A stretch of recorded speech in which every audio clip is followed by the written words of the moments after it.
Let's compare my Cedarcraft planter to my Landguard raised bed. So these are both really great for your garden if you want to grow plants and you don't want to plant them directly in the ground. This is perfect, in particular the Cedarcraft here. It's got wheels, you can move it around, it's quite large. You can see I've got quite a lot of plants growing in. I've got some oregano, some sage, some basil, some strawberries. This is perfect, especially if you want to use it on a balcony or somewhere where you have limited space, because it's totally self-contained. It's got a water reservoir built into it, and it lifts all your plants straight up.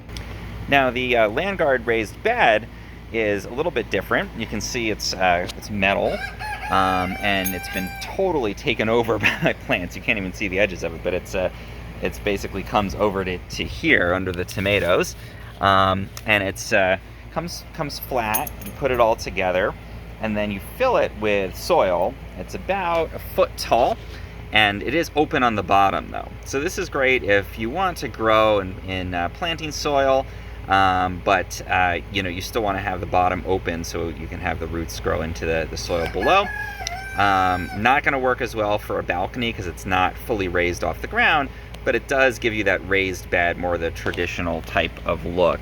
And you can see if I kind of move away here, it can grow quite a lot of plants. This has gone crazy here, but I'm getting some nice peppers and things going inside of this. So I think the Landguard raised bed is going to be your best bet if, again, you want your plants to have their roots get into the ground and you have soil to put this on.